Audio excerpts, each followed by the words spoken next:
Bienvenue dans Real Economy. Cette semaine, nous sommes en Croatie pour voir ce que signifie l'entrée dans l'Union européenne 10 mois à peine après l'adhésion de ce pays. Est-ce plus qu'un rêve de prospérité partagée ?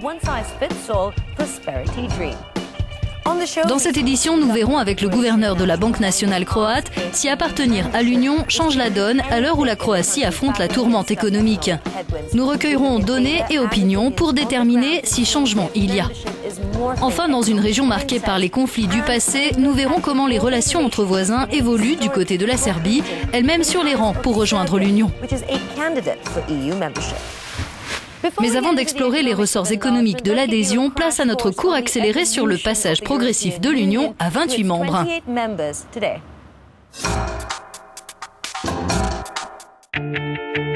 Socle fondateur, les traités de Rome. En 1957, la Belgique, la France, la République fédérale d'Allemagne, l'Italie, le Luxembourg et les Pays-Bas créent la communauté économique européenne. Ils sont rejoints en 1973 par le Danemark, l'Irlande et la Grande-Bretagne. En 1979, le Parlement européen est pour la première fois élu au suffrage universel direct. La Grèce embarque à son tour en 1981. 4 ans plus tard, les accords de Schengen sont signés, tandis que le territoire du Groenland quitte la communauté. Puis c'est au tour de l'Espagne et du Portugal d'adhérer. Après la chute du rideau de fer, l'Allemagne réunifiée fait son entrée dans l'équipe. Elle est suivie par l'Autriche, la Suède et la Finlande.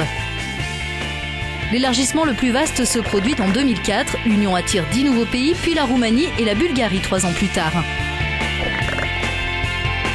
Dernier entrant, la Croatie qui devient en 2013 le 28e État membre. Mais d'autres espèrent prendre le même chemin. La Croatie n'a que 10 mois d'expérience au sein de l'Union. Elle subit sa 5e année de récession, une hausse du chômage et une baisse de l'inflation en raison d'une faible demande intérieure. Ses secteurs publics et privés manquent de stabilité. L'adhésion ne semble donc pas avoir de conséquences positives immédiates en matière d'économie. Mais les autorités croates la voient comme un processus à long terme qui leur permettra de tourner définitivement la page des guerres des années 90 et de bénéficier d'un développement économique commun. Le reportage de Giovanni Maggi.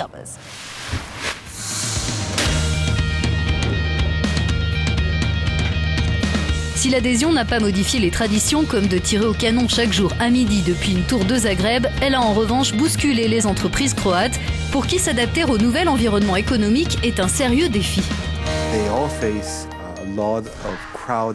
Elles sont en grande partie évincées par les sociétés du secteur public qui sont très actives. Elles sont confrontées à une énorme bureaucratie.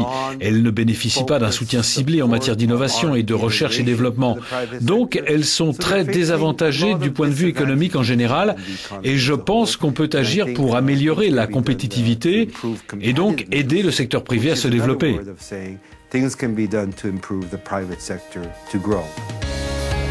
Les autorités croates s'efforcent d'attirer un maximum d'investissements directs étrangers dans le secteur du tourisme déjà bien développé, mais pas seulement.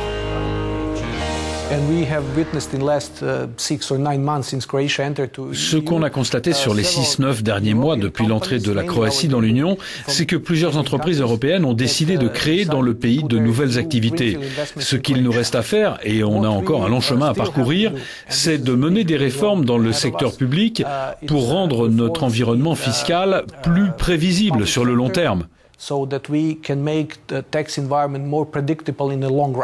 En devenant État membre, la Croatie a multiplié par 7 ses possibilités d'accès aux fonds européens, un potentiel d'1,5 milliard d'euros, ce qui représente 2 points de PIB supplémentaires par an jusqu'en 2020. Mais pour prétendre à ces fonds, le pays doit financer en partie les projets pour lesquels il demande une subvention. Au total, il doit y consacrer 1% de son PIB. Je crois que cela nécessite de réduire l'imposition des entreprises pour mieux capter les fonds structurels et de cohésion européens. Des efforts ont pourtant été faits pour améliorer la situation économique du pays. Les syndicats, notamment, affirment en avoir assumé une bonne part. Au cours des 5 dernières années de crise, les syndicats ont accepté beaucoup de flexibilité. Si on compare les chiffres de 2013 à ceux de 2005, la productivité de l'économie croate, en général, a augmenté de 30%. Ces 3 dernières années également, les coûts salariaux unitaires ont progressé de seulement 5%, comme en Italie. La Croatie est le seul pays européen avec la Grèce dont l'économie est en régression constante depuis 2008. Et ce devrait être encore le cas cette année, puis 2015 devrait rimer avec une croissance très faible. Nous avons interviewé Boris Vojčić, le gouverneur de la Banque nationale croate, qui a participé aux négociations d'adhésion de son pays sur les questions de fiscalité et de finances. Je lui ai d'abord demandé ses prévisions économiques pour son pays après 10 mois passés au sein de l'Union.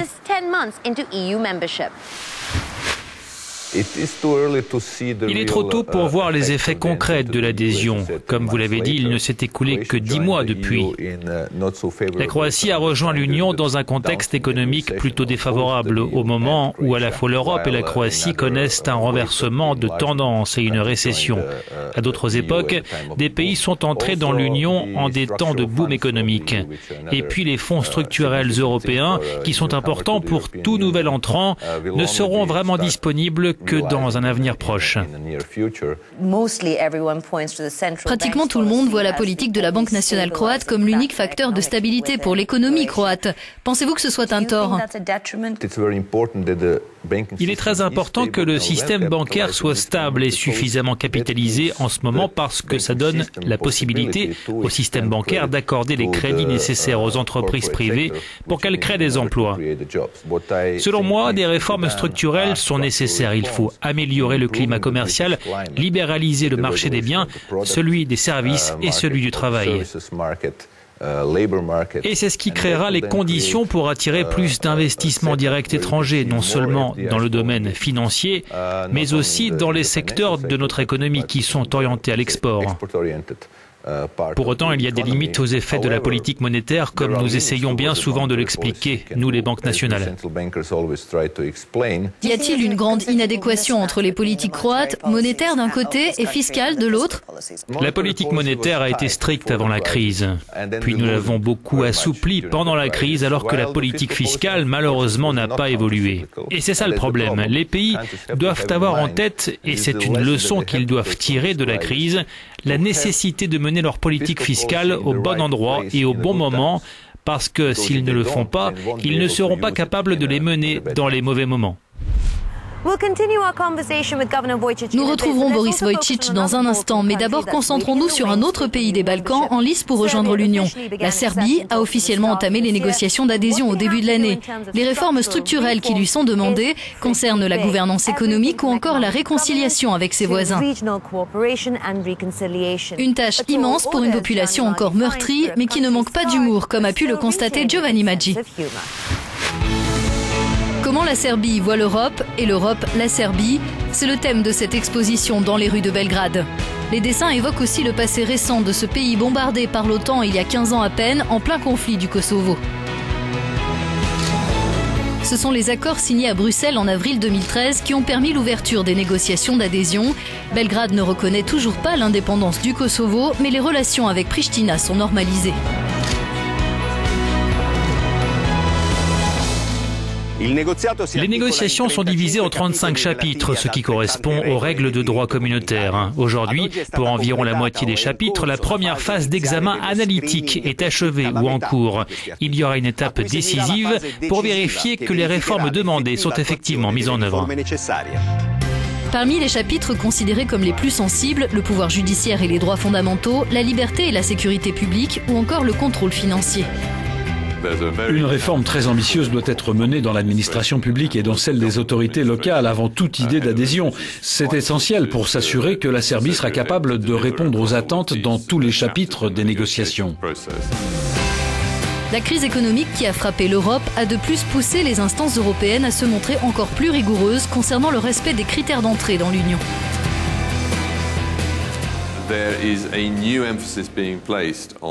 On met l'accent, et c'est nouveau, sur les questions économiques, sur la gouvernance économique. Non seulement on exige que soit mise en place une meilleure gouvernance économique, mais aussi que l'ensemble du processus soit soutenu. Ainsi, pour la Serbie comme pour d'autres candidats à l'adhésion, se conformer aux critères économiques et financiers imposés par l'Union est un défi encore plus ambitieux.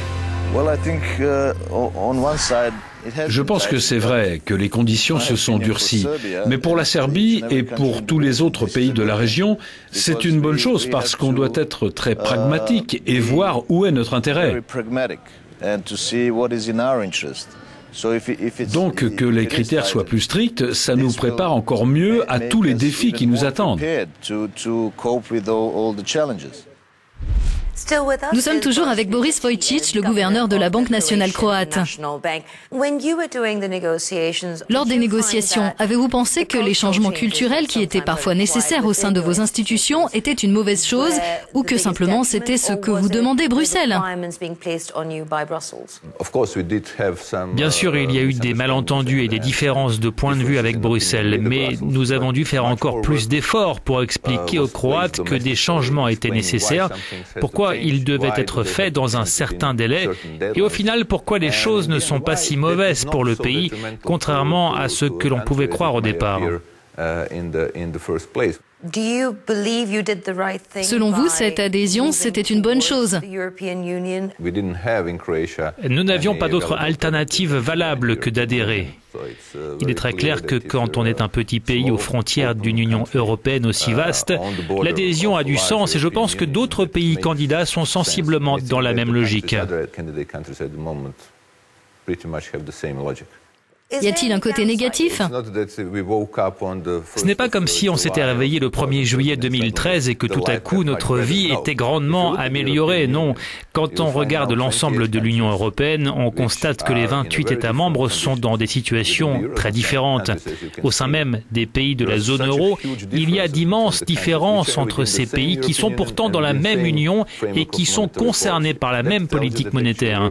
Ça signifie que l'Union laisse beaucoup de choses dans les mains des États et chacun doit décider de ce qu'il veut et de son positionnement au sein de l'Union européenne.